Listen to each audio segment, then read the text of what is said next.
السلام علیکم ورحمۃ اللہ وبرکاتہ۔ آج ہم الحمدللہ اللہ رب العزت کی دی ہوئی توفیق سے سورۃ آل عمران کی آیت نمبر 58 سے درس قرآن کا آغاز کرتے ہیں،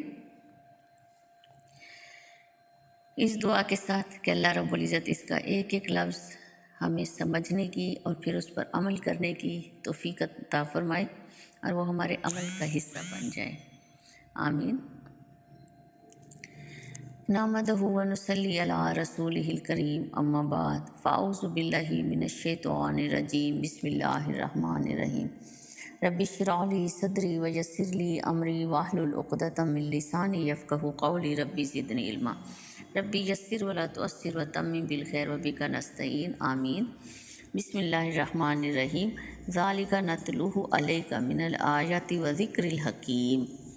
ذالک یہ، نتلوہ پڑھتے ہیں ہم اس کو، علیہ کا اوپر تیرے، من الآیاتی آیتوں سے، و ذکر الحکیم اور یہ نصیحتیں ہیں، یہ ذکر ہے حکمت والی، نصیحتیں ہیں حکمت والی۔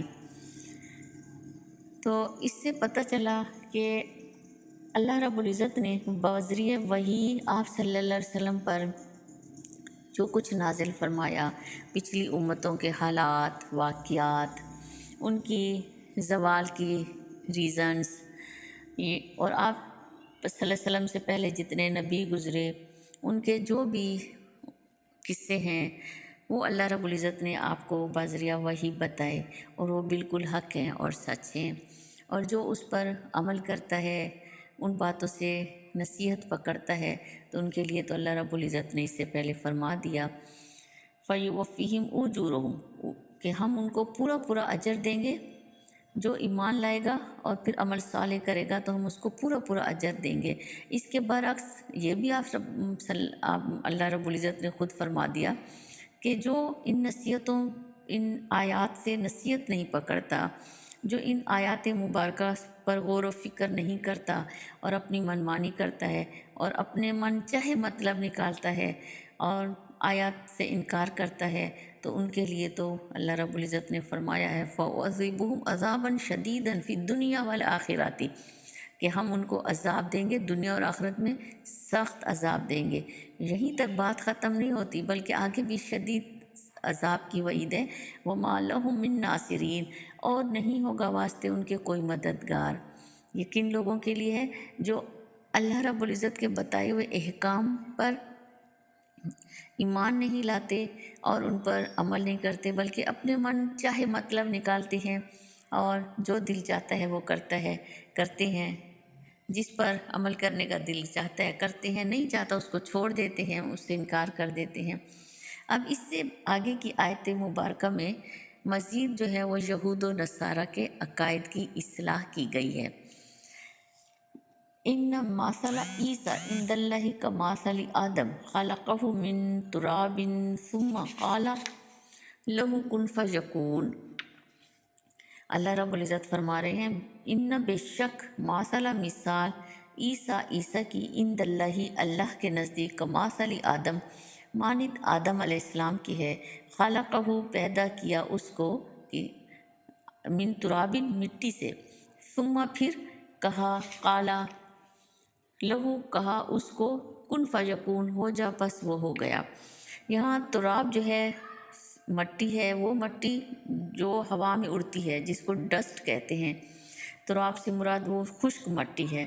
تو اللہ رب العزت فرما رہے ہیں کہ یہود جو ان کا عقیدہ تھا وہ یہ تھا کہ عیسیٰ علیہ السلام جو ہے وہ نعوذ باللہ اپنی ماں کی کسی بدکاری کا نتیجہ ہیں، جبکہ نصارہ کہتے تھے کہ عیسیٰ علیہ السلام اللہ کا بیٹا ہے۔ تو اس آیت مبارکہ میں اللہ رب العزت نے ان دونوں کے عقائد کی اصلاح فرمائی ہے اور کہا ہے کہ جس طرح آدم علیہ السلام کو اللہ رب العزت نے مٹی سے پیدا کیا اور بغیر باپ اور بغیر ماں کے پیدا کیا، جب آدم کو بغیر ماں کے بھی اور بغیر باپ کے پیدا کرنا اللہ رب العزت کے لیے مشکل نہیں تھا، تو عیسیٰ کو بغیر باپ کے پیدا کرنا اس کے لیے کیسے ناممکن تھا؟ وہ جو چاہے کر سکتا ہے۔ اللہ نے کہا کن فیکون، ہو گیا، اللہ نے کہا ہو جا، پس وہ ہو گیا۔ تو یہاں دونوں کے عقائد کی اصلاح کی گئی ہے، یہود اور نصارہ کی۔ تو اللہ رب العزت جو چاہے جب چاہے جیسا چاہے وہ کر سکتا ہے، بس اس کی کن کی دیر ہوتی ہے، وہ کن کہتا ہے اور فیکون ہو جاتا ہے۔ اور ہم مسلمانوں کو اس پر ایمان لانا ہے کہ اللہ رب العزت جو چاہے کر سکتا ہے، اس کے علاوہ دنیا میں کسی کو کوئی توفیق نہیں ہے، کوئی طاقت نہیں ہے کہ وہ اپنی مرضی سے کچھ کر سکے جب تک اللہ نہ چاہے۔ اب اس سے آگے اللہ رب العزت فرما رہے ہیں الحق من ربک فلا تکن من الممترین۔ الحق حق ہے، سچ ہے، من ربک تیرے پروردگار کی طرف سے، تیرے رب کی طرف سے، فلا تکن من الممترین پس مت تم ہو من الممترین شک کرنے والوں میں سے، کہ تم شک کرنے والوں میں سے نہیں ہونا۔ یہاں تکن سے مراد جو ہے وہ آپ صلی اللہ علیہ وسلم ہے، لیکن یہ نہیں تھا کہ اس کلام پر یا پیچھے جو حضرت عیسیٰ علیہ السلام کا واقعہ گزرا ہے یا یہود و نصارہ کے جو عقائد کی اصلاح کی گئی اس میں آپ صلی اللہ علیہ وسلم کو کوئی شک تھا، بلکہ یہ کلام کا ایک انداز ہے کہ آپ صلی اللہ علیہ وسلم کو مخاطب کر کے اللہ رب العزت ہم سب کو، آپ صلی اللہ علیہ وسلم کی امت کو یقین دلا رہے ہیں، یہ یقین دہانی کرائی جا رہی ہے اللہ رب العزت کی طرف سے کہ جو کچھ بھی تم نے پڑھا، جو کچھ بھی نبی آخر الزمان پر نازل ہوا، جو بھی واقعات حالات بتائے گئے وہ اللہ کی طرف سے سچ ہیں، اس میں تم شک کرنے والوں میں سے نہیں ہو جانا، اس کے کسی بھی واقعے سے کوئی ایسا خیال اپنے دل میں نہیں لانا کہ جس سے تم شک کا شکار ہو جاؤ۔ تو ہمارے لیے یہ سبق ہے کہ جو کچھ بھی ہم پڑھتے ہیں، جو کچھ سمجھتے ہیں، جو کچھ قرآن میں ہے، اس پر ہم نے ایمان لانا ہے تاکہ ہم اللہ کی رحمتوں کے امیدوار ہو جائیں، تاکہ ہمیں اللہ رب العزت پورا پورا اس کا اجر دے اور حق کے آ جانے کے بعد شک کا شکار نہیں ہو جانا۔ اب اس سے آگے کی آیت میں اللہ رب العزت فرما رہے ہیں فَمَنْ حَاجَكَ فِيهِ مِنْ بَعْدِ مَا جَاءَكَ مِنَ الْعِلْمِ فَقُلْ تَعَالَوْا نَدْعُ أَبْنَاءَنَا وَأَبْنَاءَكُمْ وَنِسَاءَنَا وَنِسَاءَكُمْ وَأَنفُسَنَا وَأَنفُسَكُمْ ثُمَّ نَبْتَهِلْ فَنَجْعَلْ لَعْنَتَ اللَّهِ عَلَى الْكَاذِبِينَ۔ یہ آیت جو ہے آیت مباہلہ کہلاتی ہے۔ سورۃ آل عمران کے انٹروڈکشن میں نے بتایا تھا کہ مدینے میں ایک وفد آیا تھا 60 لوگوں پر مشتمل، جس میں تقریباً 14 سردار بھی شامل تھے۔ جب ان کو آپ صلی اللہ علیہ وسلم نے اسلام کی دعوت دی تھی تو انہوں نے کہا کہ ہم تو آلریڈی مسلمان ہیں، ہمارے پاس نبی بھی ہے، ہمارے پاس جو ہے کتاب بھی ہے۔ تو وہ عیسیٰ علیہ السلام کو اللہ کا بیٹا ہونے کا دعویٰ کرتے تھے۔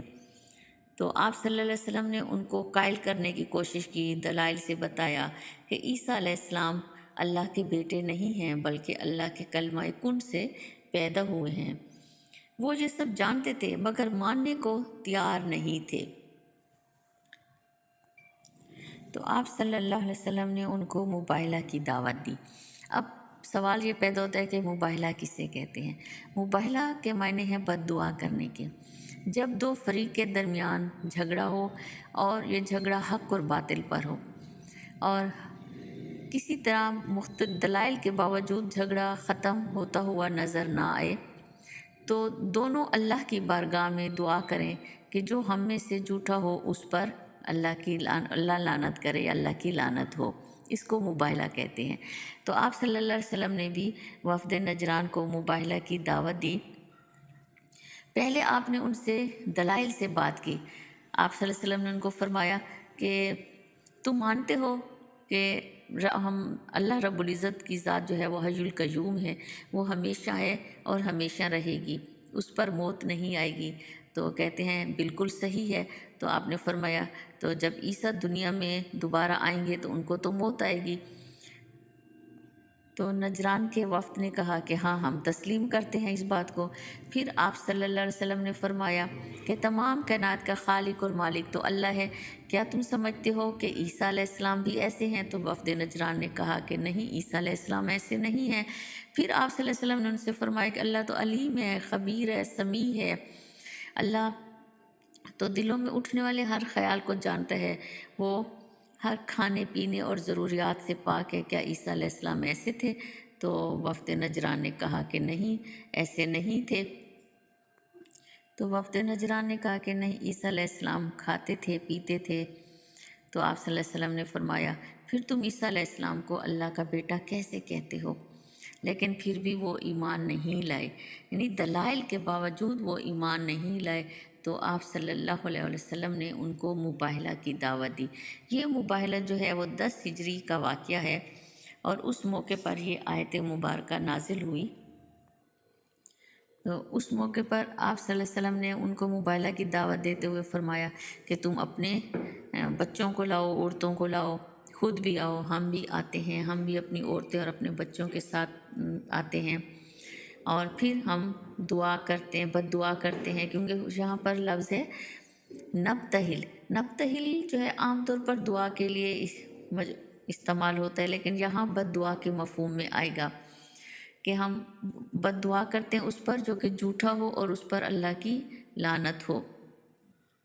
لیکن وہ لوگ مباہلہ کے لیے تیار نہیں ہوئے، کیونکہ ان کے ایک عالم نے ان کو مشورہ دیا تھا کہ میں آپ صلی اللہ علیہ وسلم کے ساتھ کچھ ایسے چہرے دیکھ رہا ہوں۔ جب آپ صلی اللہ علیہ وسلم آ رہے تھے اور آپ کے ساتھ حضرت علی تھی، حضرت فاطمہ تھی، حضرت حسن، حضرت حسین رضی اللہ تعالیٰ عنہ تھے، تو اس عالم نے کہا کہ میں کچھ ایسے چہرے دیکھ رہا ہوں کہ اگر یہ دعا کے لیے ہاتھ اٹھائیں اور دعا کریں تو پہاڑ بھی ہل جائیں گے۔ تو لہٰذا ان لوگوں نے مباہلہ نہیں کیا، بلکہ انہوں نے جزیہ دینا پسند فرمایا۔ اکثر لوگ یہ سوال اٹھاتے ہیں کہ جب آپ صلی اللہ علیہ وسلم مباہلے کے لیے آ رہے تھے تو آپ کی باقی بیٹیاں کیوں نہیں آئیں؟ تو اس کا جواب کچھ یہ ہے کہ یہ مباہلہ جو ہے وہ 10 ہجری میں یہ واقعہ ہوا مباہلے کا، اور آپ کی بیٹی حضرت رقیہ رضی اللہ تعالیٰ عنہ 2 ہجری میں وفات پا گئی تھی، حضرت زینب 8 ہجری میں، حضرت ام کلثوم 9 ہجری میں وفات پا گئی تھی۔ اسی آیت کا پارٹ 2 جو ہے وہ آپ کو آگے کی ویڈیو میں ملے گا۔